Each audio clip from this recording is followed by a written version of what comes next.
Doctor Mustafa Mahmood सवाल करते हैं कि तुम कब्र में हज़ारों साल तक क्या करोगे।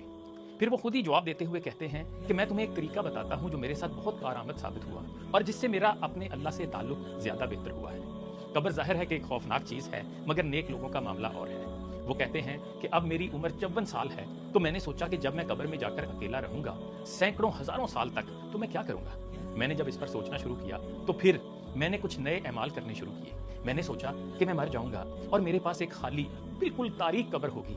उस कब्र को सामान की जरूरत होगी, लिहाजा मैं हर इस्तग़फ़ार को तसव्वुर करने लगा जैसे मैं उसे अपनी कब्र की तरफ भेज रहा हूँ, ताकि वो वहां मेरा इंतजार करे और मेरी तन्हाई की साथी बने।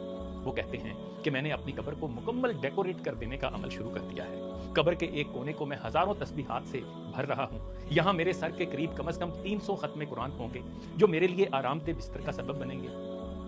हर रकू को मैं ये तसव्वुर करके अदा करता हूँ कि मैं उसे कब्र में अपना जखीरा बना रहा हूँ। हर कोई मुझे छोड़कर अपने घरों को चला जाएगा और मैं अकेला रह जाऊंगा, शायद हजारों सालों तक। मेरे बच्चे चंद सालों में मुझे भूल चुके होंगे, लिहाजा मुझे कब्र में साथियों, रोशनियों और जन्नत के जैसे मनाजिर की जरूरत होगी। मैं तस्बीहात, जिक्र, कुरान, नमाज, सदका, दूसरों के साथ हुस्न सलूक, ईमानदारी, सच्चाई, अच्छे इखलाक सबको अपने साथ तसव्वुर करता हूँ कि ये मेरे दोस्त होंगे, मेरे साथ वहाँ हंस रहे होंगे और बातें कर रहे होंगे। नबी करीम सल्लल्लाहु अलैहि वसल्लम पर दुरूद पढ़ना मैंने अपने मामूलात का एक अहम अमल बना लिया है। ये वहाँ हमारी महफिलों में भी शामिल होगा, ठंडे पानी की तरह, खूबसूरत लिबास की तरह। मैं ये चाहता हूँ कि मेरी कब्र की जिंदगी इस दुनिया की जिंदगी से भी ज्यादा खूबसूरत हो इंशाअल्लाह। क्या ये बेहतर नहीं है कि मैं वहां जाकर गीबत, चुगली, हसद और दीगर दुनियावी गुनाहों के नतीजे में बदबूदार कपड़ों, दीमक लगे फर्नीचर और सख्त पथरीले बिस्तर की बजाय अपनी कब्र को बेहतरीन चीजों से आरास्ता करूं। मैंने दुनिया में अपना घर बनाने के लिए सारी जिंदगी जान तोड़ मेहनत की, लेकिन ये घर तो मेरे भरोसा का हो जाएगा। असल में तो मेरी सारी मेहनत अपने लिए है ही नहीं, सारे फायदे तो और लोग उठाएंगे।